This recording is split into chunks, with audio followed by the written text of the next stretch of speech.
berbagi bukan cuma sekedar momen, bukan cuma sekedar seasonal, tapi betul-betul jadi gaya hidup. Ketika kamu memang tergerak berbagi, ya silakan berbagi gitu.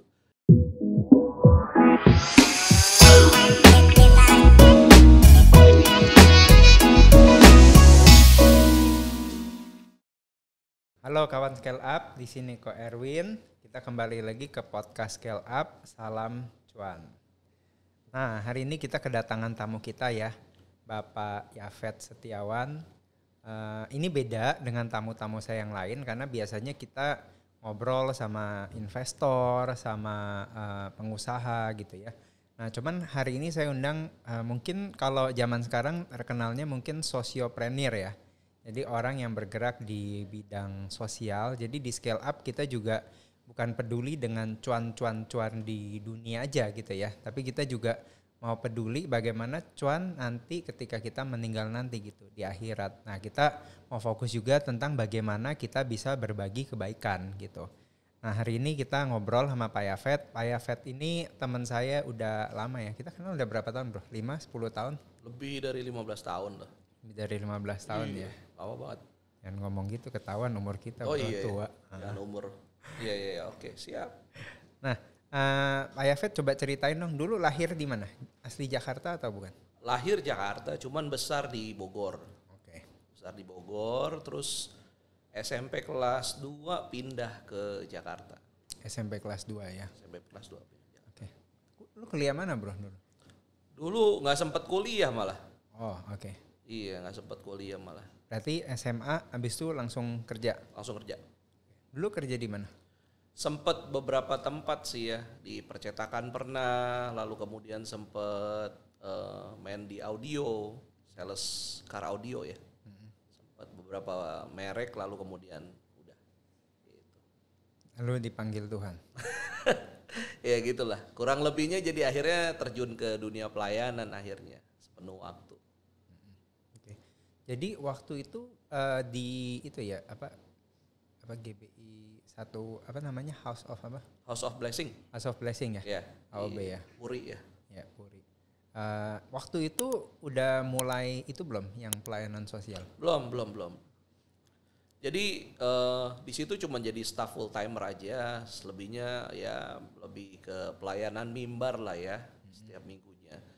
Tapi akhirnya di tengah perjalanan entah apa yang terjadi ya saya terpanggil buat orang-orang yang terhilang, orang-orang yang tinggal di jalanan, orang-orang yang tidur di jalanan, orang-orang yang kok malam-malam masih ada di pinggir jalan gitu, apa mereka gak punya rumah. Jadi sempat kepikiran itu sih, sampai akhirnya bergerak terjun langsung ke jalanan buat orang-orang yang terhilang gitu.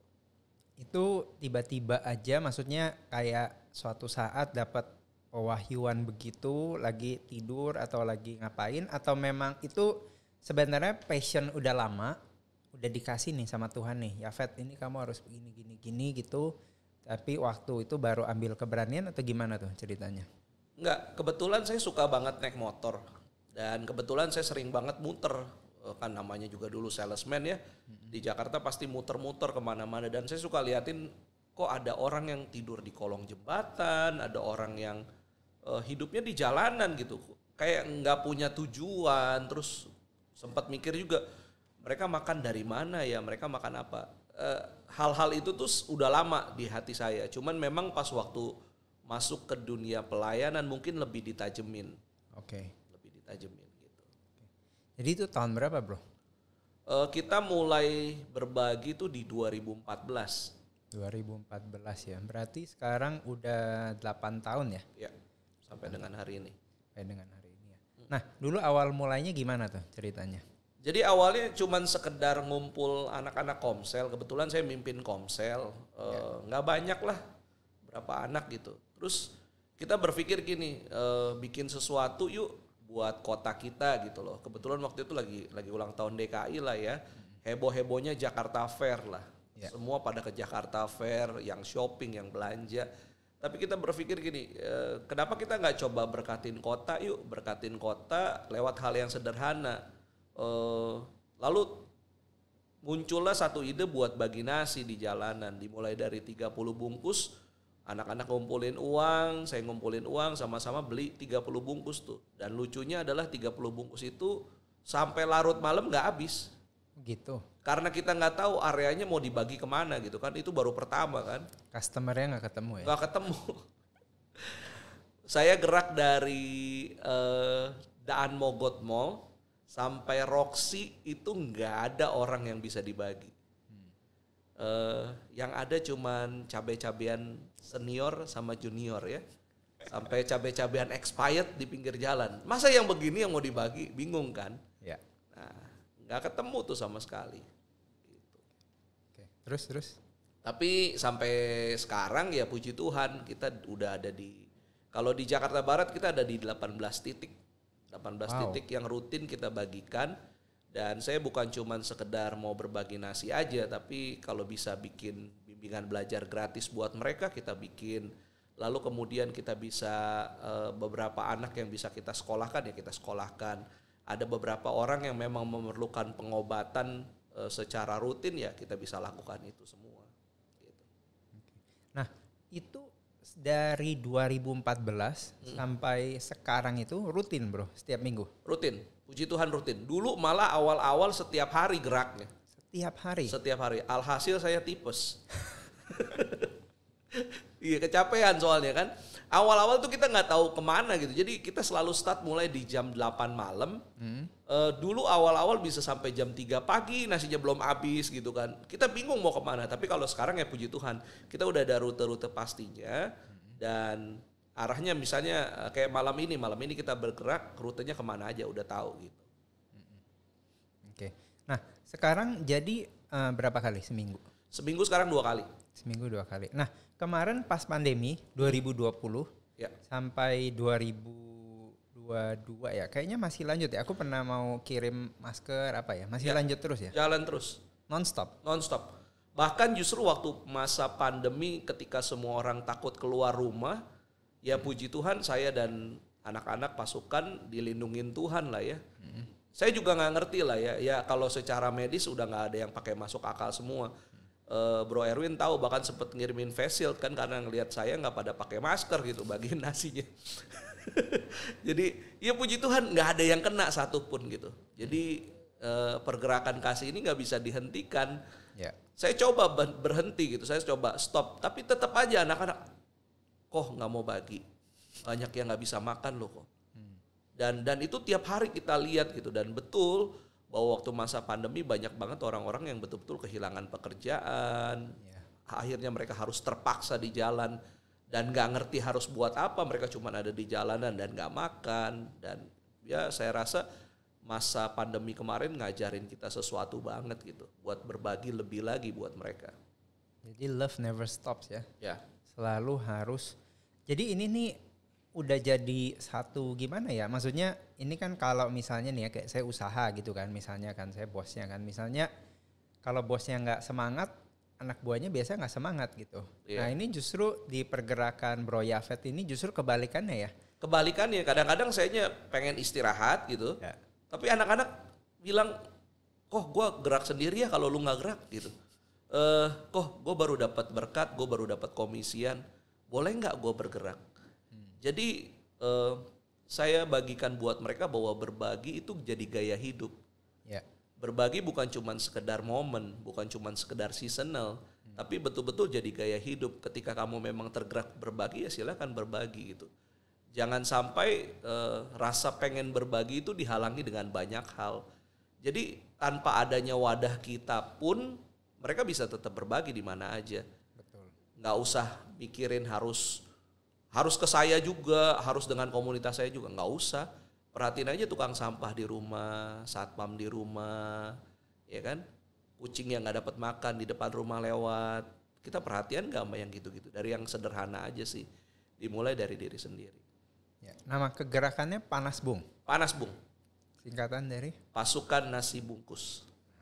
Keren banget ya. Jadi itu gimana tuh dapat nama itu? Ya dari dulu saya berpikir gini, saya pengen buat movement, kegerakan di mana semua orang bisa terlibat tanpa melihat latar belakang, baik agama, suku, ras, apapun. Saya nggak terlalu mau buat itu. Jadi saya perlu satu nama yang bisa memunculkan karakternya kita.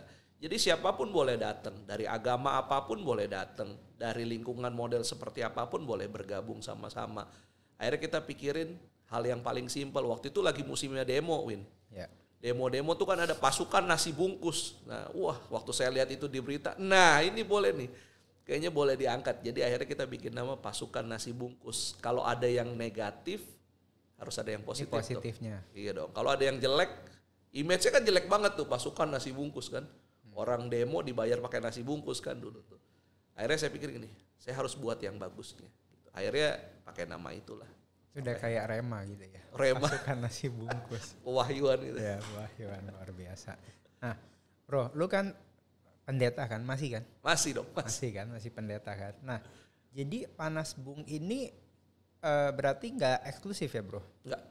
Nggak cuman kasih ke orang Kristen doang gitu? Oh enggak dong, tahu dari mana yang di jalanan orang Kristen? Masa nanya KTP? Enggak kan? Benar. KTP-nya Kristen Iya. nih dikasih. Baru gua kasih nasi. Kalau enggak, jangan. Kalau gitu enggak, ya. enggak lah. Jadi semua ya, universal Siapapun, berarti ya? Siapapun. Ya. Universal ya. Dan yang ikut itu juga bukan cuman orang Kristen doang ya? Iya, betul. Ya, yang maksudnya yang tergabung dalam kegerakan ini ya? Iya, pasukannya kan? Ya, pasukannya. Ya, pasukannya bukan Kristen. Enggak semuanya Kristen, siapa aja boleh gabung.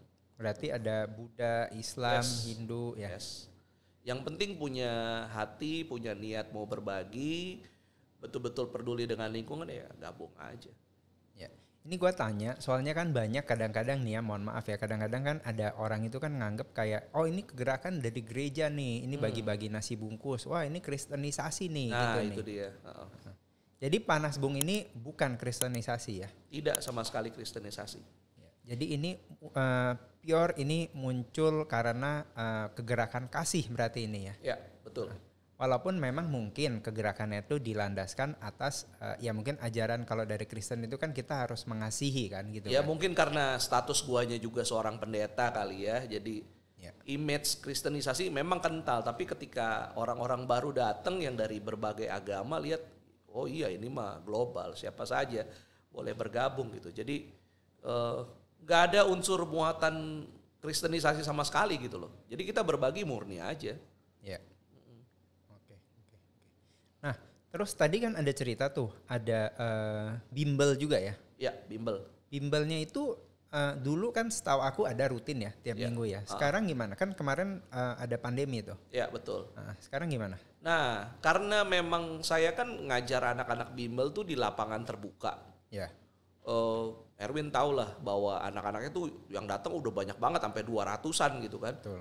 Dan itu kalau kita jalanin sampai sekarang, waduh agak beresiko ya. Apalagi anak-anak jalanan, mereka pasti masalah protokol kesehatannya mereka nggak peduli banget gitu loh. Namanya anak-anak jalanan bisa makan aja udah syukur gitu kan. Ya. Apalagi pakai masker segala macam. Nah itu yang kita pikirin baik-baik gitu. Sampai akhirnya kita sempat pindahin Win ke Air Petra. Ya. Ada beberapa Air Petra tuh ruang terbuka yang bisa dipakai buat kayak aulanya lah. Ya. Cuman memang tetap aja nggak efektif gitu loh. Dari pihak Air Petranya juga bilang sama kita, Pak tahan dulu deh, nggak usah belajar ya, kita bagi sesuatu aja mereka takut, gitu loh. Takut ada yang ngeblow up, isunya jadi bermasalah nantinya di tengah pandemi kok ngumpulin orang ya kayak gitu-gitu tuh. Sampai akhirnya kita stop dulu. Kita stop dulu. Cuman memang saya lagi pikirkan lagi, ini kan udah mulai endemi nih sekarang nih. Ya. Saya lagi pikirkan lagi bahwa untuk ngegerakin ini semua lagi gitu loh. Biar ya memang nggak perlu harus sampai 200 dulu. Mulai dari yang ya 10 let's say gitu. 10 anak kita ajarin baca tulis hitung gitu. Puluhan lah ya. Puluhan dulu ya. Nah bro itu gurunya dari mana bro? Nah karena memang saya tuh nggak fokus ke ranah Kristen aja, jadi banyak tuh dari teman-teman kampus. Nah mereka kan butuh, kadang-kadang ada tugas sosial ya, yang butuh nilai tuh. Nah, biasa teman-teman dari kampus mereka, Kak mau bantu ngajar dong. Nah mereka butuh nilai ya, saya kasih nilai. Terus kemudian mereka, cuman saya bilang berapa kali ya ngajar gitu. Lalu kemudian pasukan saya yang biasa berbagi di malam hari pun dari mereka banyak yang terbeban akhirnya ngajarin. Karena sederhana sih Win, bukan bukan sekolah yang gimana-gimana ya Win ya. Lebih ke ngajarin baca tulis hitung sederhana. Ya. Karena itu kebutuhan yang esensi kalau saya lihat di lapangan ya. Banyak banget anak-anak di jalanan yang nggak bisa baca, nggak bisa hitung gitu. Dan itu sederhana ya, ngajarin alfabet, lebih sederhana gitu aja. Oke. Itu mirip kayak filmnya Ernest Prakasa apa? Stick dan Pensil ya? Iya, Stick dan Pensil. Ya, itu sama ya kayak lu punya. Ya kurang lebih kayak gitulah. Ya. Oke. Jadi nanti ini kalau udah mulai apa ada visinya bikin itu yang lebih proper gitu, mungkin SD, TK, apa ada keinginan ke sono? Mimpi sih ke situ. Mimpi ke situ Win. Lagi pengen bikin sebenarnya kayak safe house. Kayak satu rumah di mana mereka kan banyak banget nih di Jakarta nih satu area tertentu yang kehidupan anak-anaknya tuh mulung. Ya kan, mulung, ngamen gitu kan. Ya gini, nggak apa-apa mereka mulung, ngamen nggak apa-apa, tapi mereka setiap siang jam 12 datang ke safe house. Di safe house mereka bisa makan, mereka bisa minum susu, mereka bisa dapat gizi yang baik, tapi minimal sebelum mereka pulang mereka 1 jam belajar. Minimal ada edukasi yang bisa kita kasih buat mereka. Mereka jadi bisa baca, bisa nulis. Sehingga ke depannya bukan cuman sekedar berhentikan mereka dari ngamen, berhentikan mereka dari mulung, tapi kasih value buat hidup mereka. Sampai satu waktu ya mimpi saya sih generasi kita ke depan jadi generasi yang jauh lebih baik dari sekarang lah. Ya. Oke. Nah ini ya kawan Scale Up, kita belajar dari Yafet ya bahwa sebenarnya di Indonesia itu juga ada satu sisi masyarakat yang masih membutuhkan bantuan kita. Nah nanti nih mungkin ya kita juga akan, nanti saya akan kasih linknya di bawah ini. Jadi mungkin kalau ada yang tergerak ya bisa, ada IG-nya ya? IG pribadi sih. IG pribadi ya Pak Yafet ya. Nanti link nanti mungkin boleh DM beliau kalau memang ada mau tergabung gitu ya. Atau mungkin ada yang mau berbagi visinya juga ya. Mungkin kena nih visinya sama beliau, mungkin bisa kolaborasi juga ya berarti ya. Nah kemarin itu juga ada ini ya, bantu yang orang sakit gitu ya. Ada apa aja bro yang permasalahan di lapangan tuh? Jadi ya karena memang saya dari 2014 bergerak sampai dengan hari ini, puji Tuhan ada di beberapa kota sekarang yang memang kita adopsi. Dan spesifik Tuhan kasih ke mereka visi tertentu, kayak contoh di daerah Jepara, di desanya tuh banyak banget anak-anak yang sakit, anak-anak yang sakit yang memang ekonominya nggak bisa buat berobat dan sakitnya perlu berkala berobatnya, terapinya perlu tiap minggu gitu loh. Dan waktu saya menemukan kasus itu ya udah bagaimana kalau saya bantu dalam hal pengobatan. Bro Erwin mungkin pernah lihat beberapa anak yang sakitnya tuh udah nggak masuk akal gitu. Dan bukan cuman sekedar perlu berobat cuman sekali, tapi mesti rutin. Ada yang apa? Hidrosefalus. Iya, hidrosefalus. Nah, yang menariknya di sini adalah gini, ya saya nggak punya kemampuan di bidang medis. Saya tidak pernah sekolah medis. Tapi waktu kita belajar bantu mereka, bayarin mereka punya pengobatan, anterin mereka sampai ke rumah sakit, tiba-tiba anak itu bisa sembuh gitu. Dan itu yang luar biasanya ya. Saya percaya kita cuma jadi kepanjangan tangannya Tuhan buat nyentuh orang-orang yang memerlukan ini gitu loh. Iya. Jadi Bro Yafet ini udah kayak Dr. Lee ya, cuman versi darat gitu. Versi yang lebih mini scale gitu. Ya. Jadi ya saya happy banget ya, maksudnya bahwa di Indonesia tuh ya butuh sosok juga. Jadi kita ini bukan hanya fokus cari uang aja gitu ya. Karena setiap orang sih saya yakin setiap organisasi itu ada porsinya masing-masing gitu. Ya kan. Kalau saya kan memang lebih tergerak cari cuan gitu ya kan. Kalau Pak Yafet mungkin lebih tergeraknya itu bagaimana membagikan ya. Membagikan cuan itu ke orang-orang yang membutuhkan gitu kan. Nah, Bro, lu kan keluar nasi bungkus nih tiap minggu nih. Seminggu berapa nasi bungkus sekarang? Sekarang itu di 200 sampai 300 packs. 200-300 packs ya. Terus belakangan ada nambah lagi jeruk, ada buah. Kenapa buah? Karena kita lihat banyak, ya memang yang nasi yang kita bagikan kan kering-kering tuh bro. Nasi ayam goreng kering gitu kan. Kalau ada buah kan lebih fresh lah. Dan saya lihat gini, di masa pandemi itu banyak banget anak jalanan yang kurang vitamin. Gitu loh. Ya berpikir sederhana, akhirnya ada beberapa teman yang support kami jeruk, ya puji Tuhan akhirnya kita bagiin jeruk gitu. Ya minimal nggak seret-seret lah kalau lagi makan ayamnya gitu. Pastinya tambah miso soup atau sayur asam gitu. Jadi mahal Pak. Miso soup nggak mahal bro, beli yang instan masak, pakai direbus pakai itu jadi sup murah bro. Gitu ya. Nah, miso soup, soalnya aku juga suka bawa. Ya, jadi nah itu kan ada keluar uang, terus tadi kan ada bimbel juga, ya kan, lalu ada sumbangan ke kesehatan itu. Nah, bro, ini dananya dari mana bro? Kan itu nggak gratis ya, nggak apa turun dari langit setiap minggu? Berdoa minta mujizat gitu. Oh haleluya. Ya. 5 roti 2 ikan gitu ya. Dipecah-pecahkan. Ya jujur kalau jawab pertanyaan ini, setiap kali pertanyaan ini dilontar sama saya juga bingung. Duitnya dari mana? Gitu. Kadang-kadang waktu kita mau bergerak juga barangnya nggak ada. Termasuk uangnya juga nggak ada. Kadang-kadang waktu saya punya visi pengen sesuatu, nyentuh sesuatu area, duitnya juga nggak ada. Contoh, let's say kayak beberapa waktu ke depan kita mau bikin anak jalanan, bawa mereka ke Dufan. Senengin aja mereka. Yeah. Mungkin itu sekali seumur hidupnya mereka gitu. Dan mereka nggak pernah. Itu visi udah saya cetuskan, tapi ya dananya nggak ada.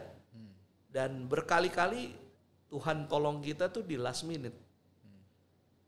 Jadi saya punya prinsip gini, bergerak aja dulu. Nanti Tuhan yang turun tangan. Selama proyeknya Tuhan. Selama Tuhan yang kasih ide, Tuhan yang kasih visi, ya udah jalan aja dulu. Nanti Tuhan yang sediain. Sampai hari ini memang ada orang yang rutin ngasih nasi sama saya. Kirimin nasi sama saya, ngirimin jeruk, ngirimin masker, ada yang rutin. Tapi lebih dari itu semua, ada orang-orang yang memang kadang-kadang seasonal terbeban bantu uang. Buat nolong yang sakit segala macem gitu. Dan sampai dengan hari ini semua tercukupi, Tuhan yang cukupin semua. Nggak ada satu minggu, wih gue kurang duit nih gitu, atau nggak ada yang kirim nih? Pernah berkali-kali. Ya mau nggak mau, uang saya, uang anak-anak. Kebetulan ada kas lah yang memang kita kumpulkan, tapi nggak setiap minggu juga kita kumpulkan itu. Jadi ada uang kas, ya kalau memang nggak ada yang ngasih ya udah dari uang kita keluar. Jadi ada dana cadangan juga. Dana cadangan. Ya lebih banyak itu juga dipakai buat beli nasi sih. Ya. Karena kan memang harus terus bergerak setiap minggunya. Ya. Nah ini kawan sekalian nih kita belajar ya bahwa kita itu boleh berharap, tapi satu sisi kita juga harus punya plan B ya. Plan B itu adalah dana cadangan. Jadi kalau kita ya dalam mencukupi kebutuhan kita di usaha atau ke investasi kita juga harus punya dana cadangan. Jadi sociopreneur ini sebenarnya mirip kayak pengusaha juga ya bro. Mirip-mirip ya? Iya mirip. Makanya namanya sociopreneur. Oh, gitu. Oke. Dan itu yang di Dufan itu udah kejadian kan? Dufan itu kita pernah bikin 2 kali. Oke. 2 kali. 1 kali periode itu 500 anak jalanan bro. 500 anak jalanan ke Dufan bro. Tahu sendiri ya harga tiket Dufan berapa ya. Sekarang tuh 225. Aku nggak ngerti bisa dapat diskon apa enggak. Gitu loh. Kita udah bikin 2 kali. 500 berarti 1000 anak ke Dufan. Dan itu berapa tahun yang lalu. Eranya memang sebelum pandemi. Nah kali ini saya pengen bikin lagi yang betul-betul, karena kita ketemu daerah baru yang lebih lebih susah lah gitu. Saya mau sentuh mereka gitu, bahagiain mereka. Di sana ya mereka main. Buat apa bayarin ke Dufan kalau kagak main kan? Ya udah main seharian, pulang kita kasih makan segala macam. Udah bikin mereka seneng aja, sederhana itu aja. Mungkin satu kali kelak mereka bakal mengingat, oh iya ya ada orang yang pernah datang hampirin diri gua dan bikin gua seneng satu harian. Pengalaman yang pernah kita buat dulu adalah gini. Pernah ada satu anak gitu kan, ngantri di Halilintar nih. Udah 3 kali bro. Saya bilang main yang lain dong, kan masih banyak yang lain. Enggak kak, dia cuma bilang gini, takut gak bisa kesini lagi. Dia ngantri 3 kali naik Halilintar. Yang keempat tahu gak ngapain? Dia muntah. Yang kelima dia ngantri lagi, saya bilang udah yang lain aja. Enggak kak, pengen ini aja. Karena image-nya Dufan tuh Halilintar bro. Ya kan mereka suka lihat stikernya, oh ya ini. Dia mau itu terus. Dan kita nggak pernah berpikir gini, apa yang bisa kita buat mereka gitu. Minimal mereka bisa bahagia satu hari itu. Di tengah semua kesulitan hidup yang mereka hadapin tiap hari. Nggak bisa makan, ngiring lihat teman-teman lain yang bisa sekolah, ya kan? Nggak usah gitu. Saya pernah ketemu satu anak jalanan, di tasnya tuh isinya tuh nggak apa? Apa? Kantong McDonald, bekas kantong McDonald. Itu yang seri BTS kah? Yang ungu ya, yang antrinya panjang. Dia pegang. Oh ini yang biasa? Yang biasa, yang bekas kentang, kan tebel tuh kartonnya. Dia bilang, aku pengen makan ini kak. Wow. Kita ngelihat Jakarta dengan semua kemajuannya, kota kita dengan semua kemajuannya, tapi sampai dengan hari ini masih ada orang, masih ada anak kecil yang gak pernah makan itu. Bukan berarti ngajarin mereka hedon atau apa. Betul. Tapi itu fakta di lapangan gitu. Dan itu yang terjadi. Ya. Gitu. Ya.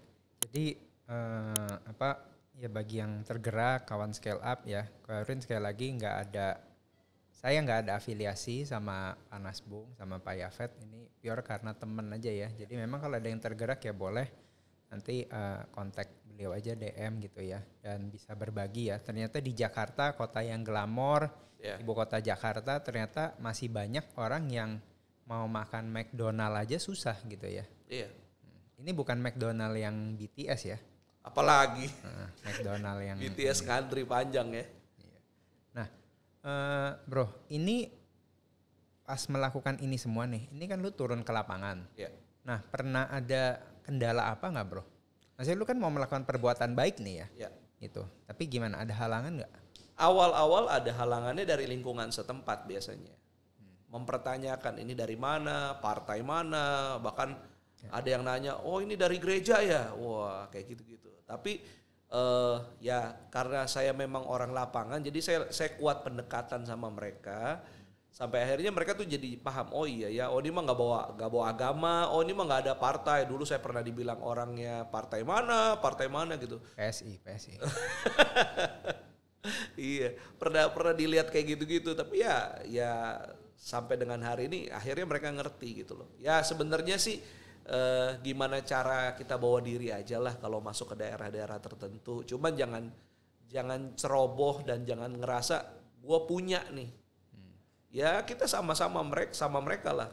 Siapa orang kuatnya mungkin ada di situ ya, kalau bisa ngopi bareng, duduk bareng, ngobrol bareng sebelum kita lakukan tindakan sosial gitu loh. Sampai akhirnya mereka bisa terima kita, oh iya nih Yafet orangnya gini. Makanya mereka lebih bisa welcome lah. Ya kalau mau berbagi ya tulus-tulus aja, nggak usah ada muatan macem-macem gitu. Ya, oke. Terus katanya dulu pernah dicelurit atau apa ya? Pernah ya? Iya, satu waktu, waduh itu berapa tahun yang lalu ya. Iya, jadi saya masuk ke satu daerah, nggak ngerti apa-apa gitu, ya masih awam kan dulu, masih bingung gitu mau. Tapi saya punya beban.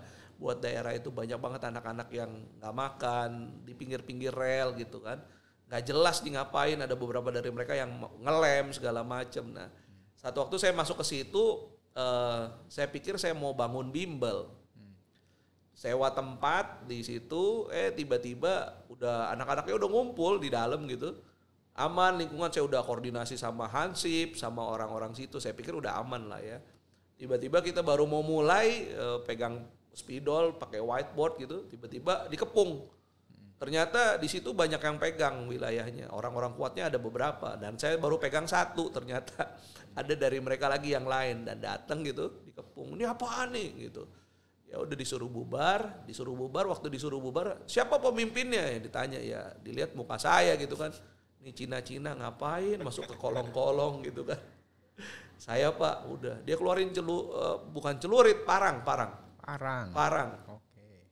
Ya udah dikeluarin parang gitu kan. Waduh, saya juga kaget gitu. Anak-anak yang ikut saya juga panik gitu. Waduh, nih habis nih, selesai nih gitu kan. Udah. dia taruh parang di leher saya gitu, udah gini. Lu ngapain di sini? Mau bikin apa? Mau ngapain? Tujuannya apa? Lu dari mana? Partai mana? Lu dari Kristen ya? Dilihat karena muka saya sipit gini kan. Oh, lu dari mana, mau ngapain?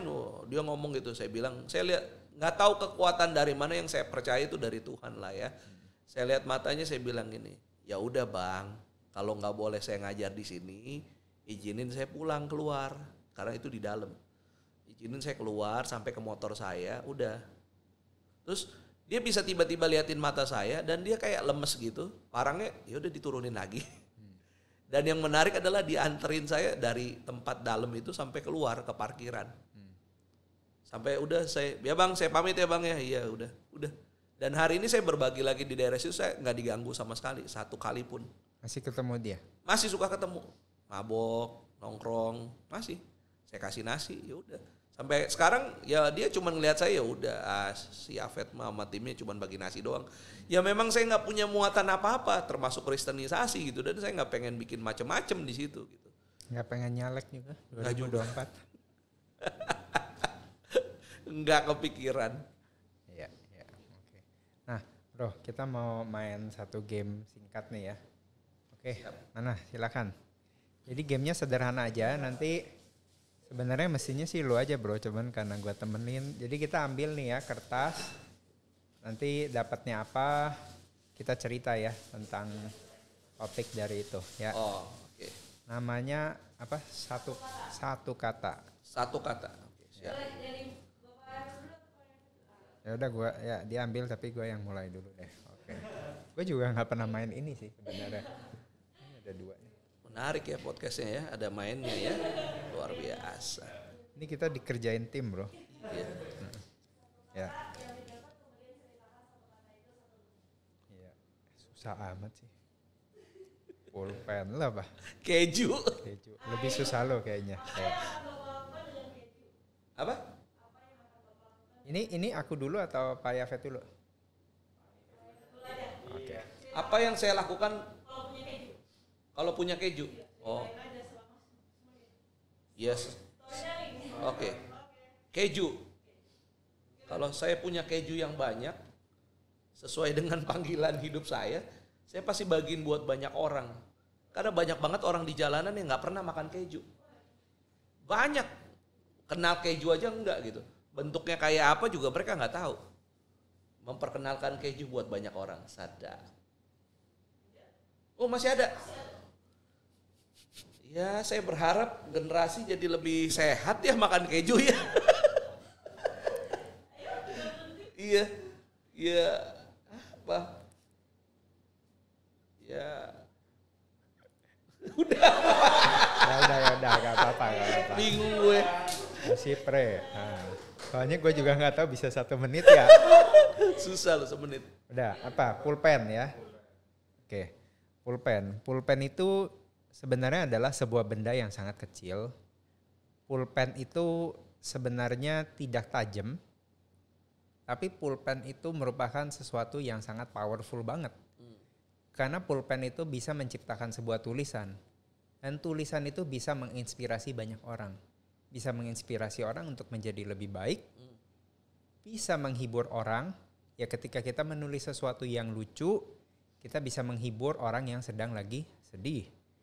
Ketika kita menulis sesuatu yang menginspirasi, kita bisa membantu orang. Yes. Orang yang lagi down, orang yang lagi mungkin terkena musibah, pandemi, dia jadi termotivasi oleh tulisan kita. Namun di satu sisi, tulisan yang dibuat oleh pulpen itu juga bisa memanipulasi. Bisa digunakan untuk hal-hal yang jahat. Misalnya kita mempengaruhi orang untuk menjadi takut sama kita. Kita menyebarkan hoax. Kita membuat sesuatu yang membuat orang melakukan tindakan-tindakan yang jahat. Maka dari itu kita harus menggunakan pulpen kita dengan baik. Karena dengan satu senjata yang kelihatannya sangat sederhana. Sebuah benda yang sebenarnya sangat sederhana. Tapi bisa memberi impact kepada banyak orang. Maka itu hati-hatilah dengan penggunaan pulpen. Sadap. Panjang deh. Filosofis banget. Ya, filosofi pulpen. Baru pulpen, belum yang lain. Udah ya?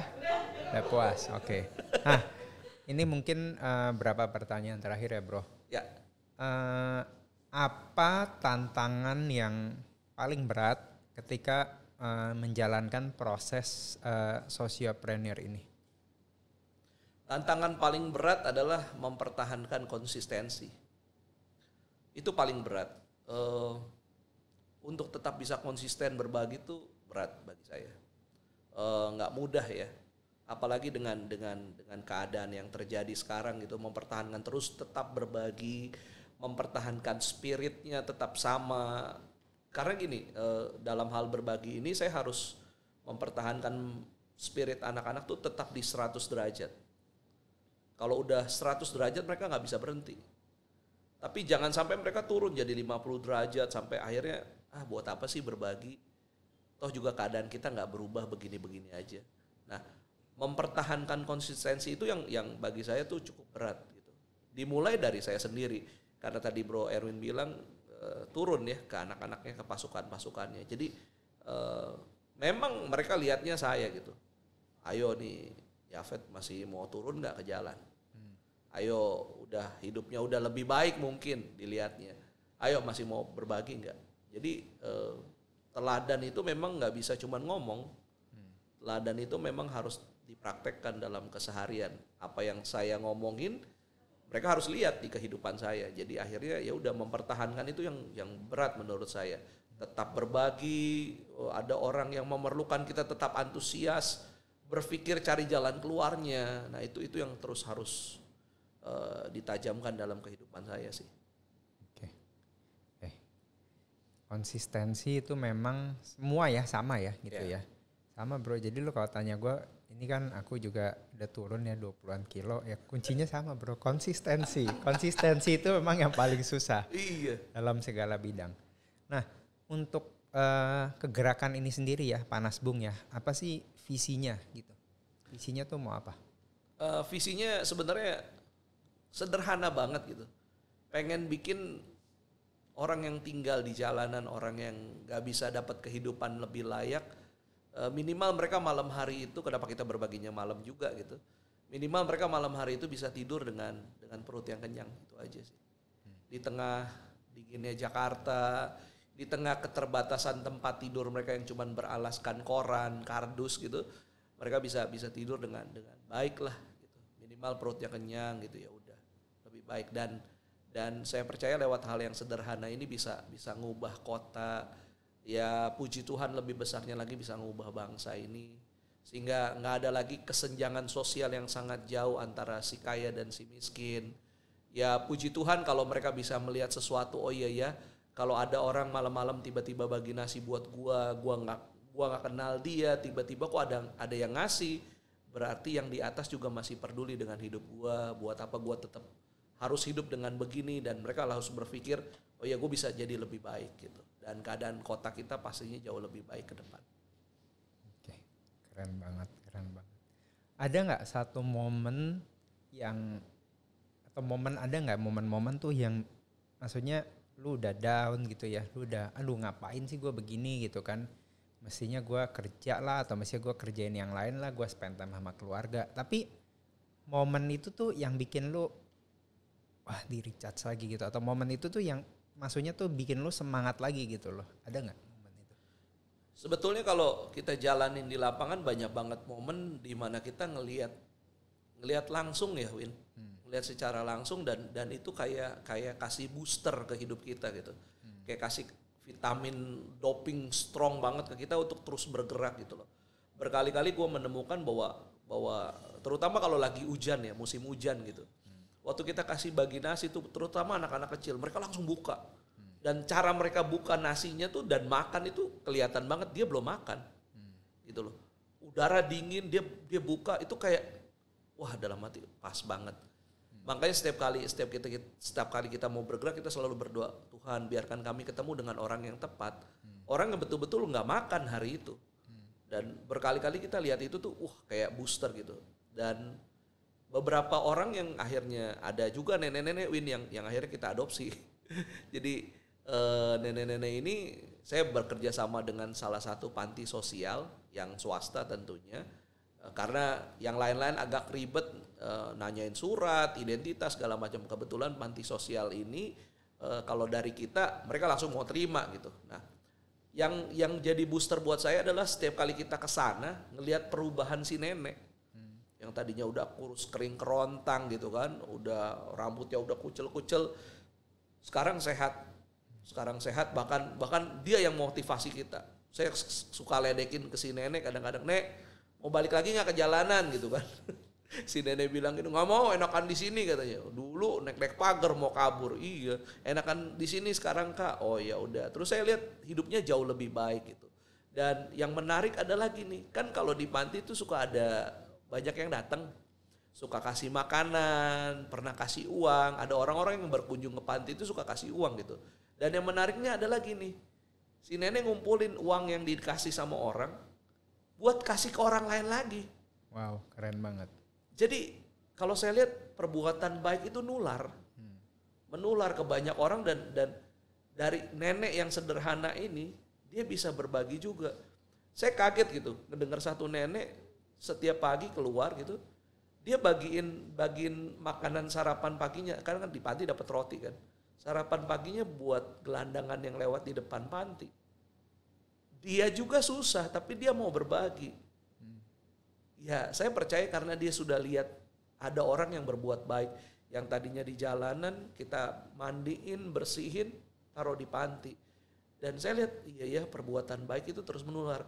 Setiap kali saya ketemu ini nenek, itu kayak booster buat saya.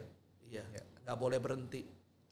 Kita gak pernah tahu kita ketemu sama siapa. Kita gak pernah tahu apa yang bakal terjadi sama orang itu. Dan tiba-tiba orang itu bisa berubah dan bisa lakukan perbuatan baik yang kita gak pernah pikirkan. Keren banget. Nah, mungkin ada pesan-pesan buat kawan scale up, silakan. Pesan-pesannya bahwa kita hidup tuh bukan sendirian. Kita hidup itu berdampingan dengan banyak orang, dengan banyak pribadi yang ada di sekeliling kita. Kenapa kita nggak coba buat kebaikan? Bukankah hidup itu lebih bermakna ketika kita bisa jadi bermakna buat orang lain? Ada orang yang diubahkan, ada orang yang dipulihkan, ada orang yang berubah gara-gara kehadiran kita. Mari jadi jawaban. Bukan cuman sekedar kita keluarkan hal-hal negatif dari mulut kita. Udahlah, berhenti mengutuki kegelapan, jadi terang aja. Meskipun gak kelihatan, meskipun kecil, tapi jadi terang aja. Menyinari banyak orang, sehingga orang bisa merasakan kebaikan lewat hidup kita. Keren banget, aduh luar biasa banget nih. Aku jadi inget ya satu cerita tuh ada orang tuh bahwa kadang dalam hidup kita pengen melakukan sesuatu yang besar gitu ya. Tapi sebenarnya ya kita melakukan sesuatu itu mulai dari yang kecil. Ya, yang kecil baru pelan-pelan bisa menjadi besar dan itu akhirnya menjadi satu kegerakan gitu ya. Nah, kawan scale up, hari ini kita udah dengar cerita yang inspiratif banget. Jadi kita boleh fokus dengan cuan, ya. Kita boleh fokus untuk scale up investasi kita, bisnis kita, pekerjaan kita gitu. Namun satu sisi hari ini Ko Erwin bikin satu edisi yang sangat spesial bahwa ketika kita mencapai kesuksesan, kita juga ingat bahwa di luar sana banyak sekali orang yang membutuhkan juga. Jadi kawan scale up mungkin ada dari Anda yang memiliki rezeki, ya. Apalagi di tengah pandemi ini, ayo kita boleh sisihkan sebagian dari rezeki kita berbagi, bukan karena mengharapkan satu tujuan, dan juga bukan karena kita gimmick atau flexing atau buat konten. Tapi benar-benar kita berbagi karena kita sadar bahwa di luar sana masih banyak orang yang membutuhkan. Bahkan sedikit dari apa yang kita punya itu bisa menjadi banyak buat mereka. Nah, kita thank you banget kehadiran dari Pak Yafet Setiawan. Dan saya berharap ya bahwa Panas Bung ini bisa terus jadi kegerakan, bahkan boleh menjadi semakin besar. Ya, karena Jakarta, Indonesia butuh banget nih kegerakan seperti ini ya. Kita butuh bukan hanya satu Yafet ya, kalau bisa ada ribuan. Sehingga mengangkat setidaknya ekonomi ya rakyat bawah, mereka yang kaum marginal bisa diberi penghiburan dan bisa maju ke level berikutnya dalam tatanan masyarakat ini. Ya, kawan scale up, sekian dari Ko Erwin dan Pak Yafet. Salam cuan.